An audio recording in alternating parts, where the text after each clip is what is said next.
Hello, you're here with Richard today.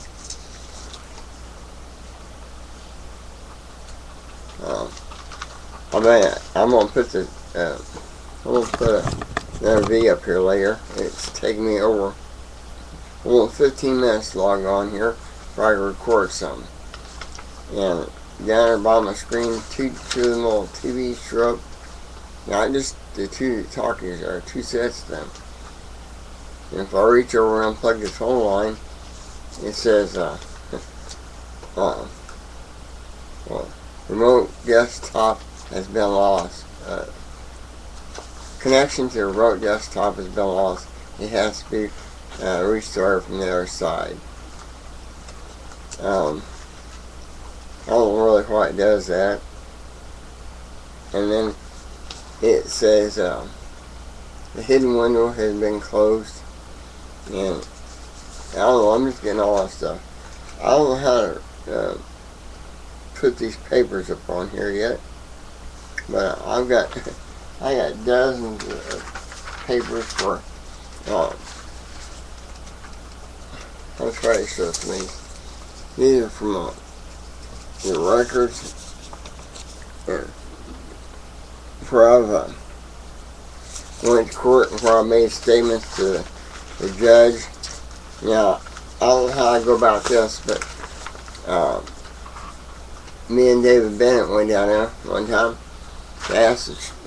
We sat there in court. I waited till he hadn't called him, no cases or anything, and and then he pointed at me and said, "You have what best you have." I walked up right in front of him, and I asked if they were recording it. I asked him if they were recording it, and the stenographer or whoever was up there indicated they were. I asked the judge why something hadn't been done. At that time, Sergeant Keith had lied to him, and he made a ruling on a lie. Because she said I'd be in danger to myself or others.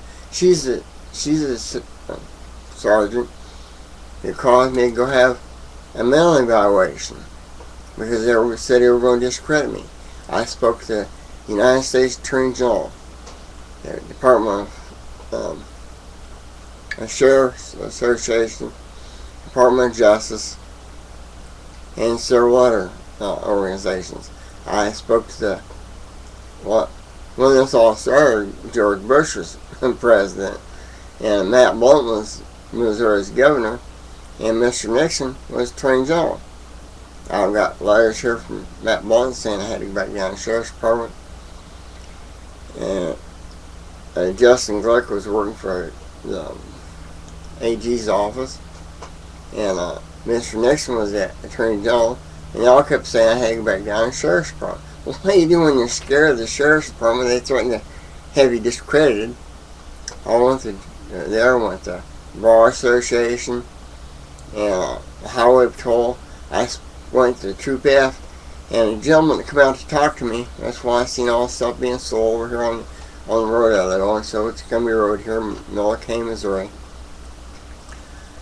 I told him who was stealing the stuff. Well, this gentleman come out of, I don't know where he came out of the back room or wherever, at the Troop F, and he spoke to me about this, and he says, "I'm helping Mr. Abbott. You don't know what you're talking about. You just go home and go about your own business. You don't know what's going on." I thought it was kind of rude of him to run me out of the Highway Patrol office like that. I was there trying to report a crime. And then it went on. I went and had this mental evaluation. I talked to everybody. And I went to General Headquarters of the Highway Patrol and spoke to, at that time, the Sergeant Gregory Smith. Told him what I was afraid of. He told me to go down and talk to the city of Eldon, the Chief of Police, which was Captain Mays.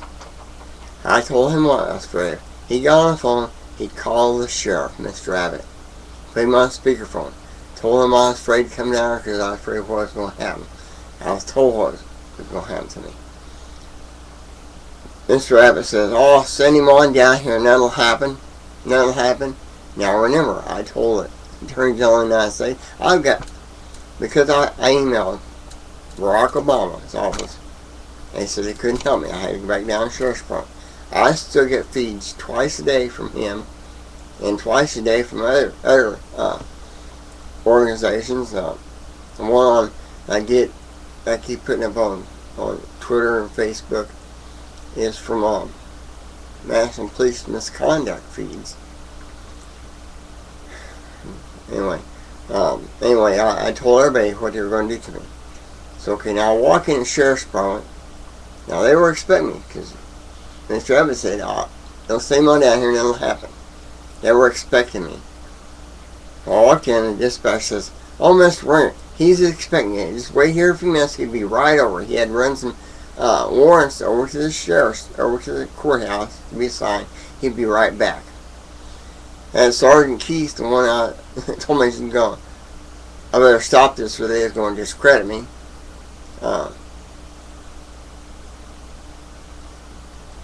Come out.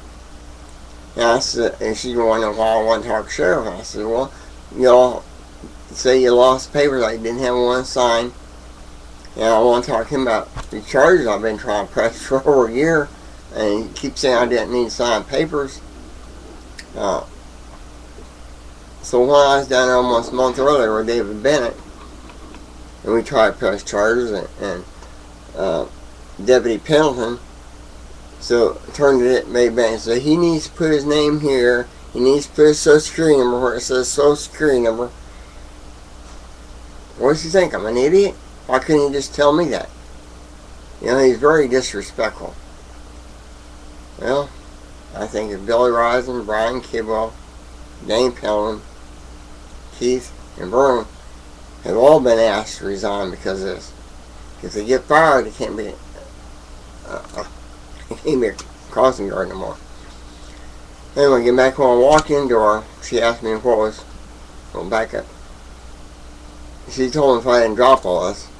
And then she said, well, you still heat with wood, don't you, Mr. Wingert? It'd be a shame if that sparks would catch your house on fire. And that's almost a year earlier. I mean, when I walked through the door, she come up and talked to me. I had a paper in my hand that I had signed almost a month earlier. And I said, listen, I got you on tape telling me you're going to beat my ass. That seemed to piss her off right there. And I said, leave me alone. I said, I want to talk to the sheriff. I got paper on him. And I handed the paper to her. I said, why don't you just leave me alone? God, can't you guys do anything right? Yeah, I don't know. I was getting frustrated at them because they were trying to prove me wrong. So they sent me to a mental hospital. It backfired. They sent me anywhere but Midmo, the state mental hospital. They might get away with it. But Glenda Burton was a senior psychiatrist at the University of Missouri.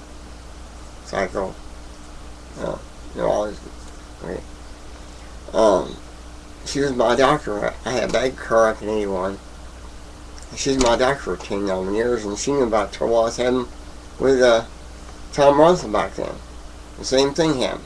Once they tried to discredit me, and when DA came and talked to me, or when DA was ATF and all them, I told them just keep your eye on them. If anybody mentioned me, take a look at them. Well, I wouldn't court over that problem. Well, let's get back on track. Anyway, she walked out, and next thing I know, these officers would come back, come with us, come with us. I said, am I under arrest? No, come with us. And I recognized one big guy was the same guy that came out and talked to me at the Highway Patrol office at Trebek. Trapani. He is a Miller County detective. I went to Highway Patrol to speak to a Highway Patrolman. I didn't go there to speak to a Miller County detective. They're the ones that had their hands in the cookie jar. I wanted to have Highway Patrolman looking at some of them. And my house, I want them, I got put in Midmo. I come out and still had a bunch of trouble. My house get broken into. Nobody come out here from the sheriff's department. They kept their word though. My house burned to the ground. I was on the phone the Miss Jackson Police Complaint Center when it happened. I called down and they said it took 9 minutes to get here. It took them 39 minutes to get here from that call. Neighbors helped me carry some of the stuff off. And when the fire department got here, they tried to get my papers and my computers wet. What do you do? I think when the plane came out of the back room of the 2F and led me to believe he was a highway patrolman. Well, what defines, how can I speak to anybody? What defines impersonating an officer? Does he have to come to your house in police clothes and not be a policeman? Or does he have to be a Miller County detective and come out of the back room of highway patrol when you went there to speak to a highway patrolman? I wish everybody that sees this will leave a message on here of what they think. I got records right.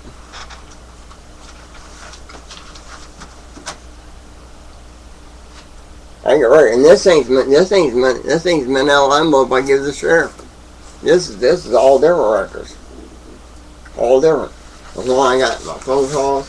Every time I call the sheriff, every time I report it, I have witnesses when I report it, and they're all saying I didn't because they don't want nobody saying what I seen.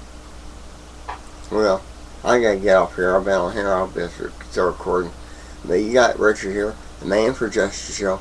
I'm going to be trying to put more on YouTube if I ever get a chance. They don't keep cutting me off. Thank you and have a nice day.